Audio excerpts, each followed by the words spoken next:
Hi friends, मी प्रियंका स्वागत करते तुमचं स्पेशल रेसिपीमध्ये। आज आपण मुरमुऱ्यापासून एक रेसिपी तयार करूयात। ही रेसिपी जर आवडेल तर प्लीज व्हिडिओला लाईक आणि चॅनलला सबस्क्राइब करायला बिलकुल विसरू नका। चला रेसिपीला स्टार्ट करूयात। तर त्यासाठी मी ते 200 ग्राम मुरमुरे घेतलेले आहेत। यांना अगोदर छान असं मीडियम आचेवरती रोस्ट करून घ्यायचं, म्हणजेच भाजून घ्यायचं। त्यामुळे चिक्की छान कुरकुरीत होते आणि खायलाही खूप टेस्टी वाटते। तर मीडियम आचेवरच छान असं रोस्ट करून घ्यायचे आहेत मुरमुरे।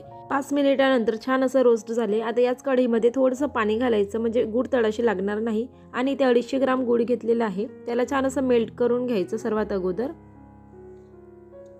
तुम्ही ते गुळाचा वापर कमी जास्त करू शकता। जास्त गोड आवडत असतील तर गुळाचं प्रमाण जास्त केलं तरीही चालेल। आता यामध्ये थोडंसं फ्लेवरसाठी 1 चमचा भरून गाईचं तूप वापरलेलं आहे। खूप छान टेस्ट येतो तुपामुळे रेसिपीला। रेसिपीसाठी गूळ घेताना गूळ हा लाडूचाच गूळ घ्यायचा आहे। मार्केटमध्ये 2 प्रकारचे गूळ येत असतात। जो लाईट कलरचा असते तो गूळ घ्यायचा आपल्याला, म्हणजे चिक्कीवाला गूळ असते तो। छान असं मेल्ट झालेला आहे। आता आपण पाक तयार झालं चेक करायचं असेल तर एका वाटीमध्ये पाणी घ्यायचं, त्यामध्ये थोडंसं पाक टाकायचं। पाकाची जर गोडी होत असेल तर समजायचं की पाक तयार आहे रेसिपी तयार करण्यासाठी। आता यामध्ये थोडंसं विलायची फ्लेवर टाकायचं आणि यामध्ये शेंगदाणे, खोबरं आणि पांढरे तीळ घेतलेले आहेत। टेस्ट वाढवण्यासाठी खूप छान टेस्ट येते यामुळे रेसिपीला। हे सर्व एकजीव करून घ्यायचं। सर्व पाकामध्ये एकजीव झालं की यामध्ये मुरमुरे घालायचे आहेत। मुरमुरे टाकल्यानंतर सर्व पाक मुरमुऱ्यांना लागेल अशा पद्धतीने सर्व एकजीव करून घ्यायचं।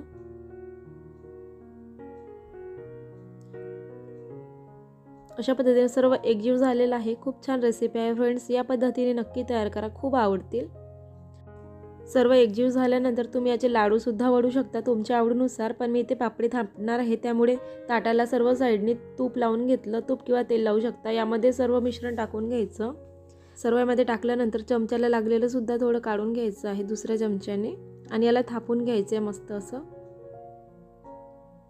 हाताला थोडंसं तूप लावू शकता किंवा पाणी लावलं तरीही चालेल आणि मस्त असं पातळ असं थापून घ्यायचं आणि चाकूच्या सहाय्याने कट करून घ्यायचं आहे। याला गरम असतानाच करून घ्यायचं आपल्याला ही प्रोसेस सर्व। चाकूच्या सहाय्याने कट करू शकता किंवा असंही तोडून घेतलं तरीही चालेल। खूप छान रेसिपी आहे, या पद्धतीने नक्की ट्राय करा, खूप आवडेल।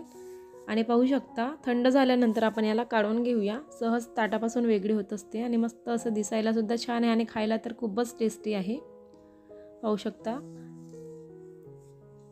आणि ही रेसिपी जर आवडली असेल तर प्लीज व्हिडिओला लाईक आणि चॅनलला सबस्क्राइब करायला बिलकुल विसरू नका। पुन्हा भेटूयात अशाच प्रकारच्या नवीन आणि हेल्दी रेसिपीसह।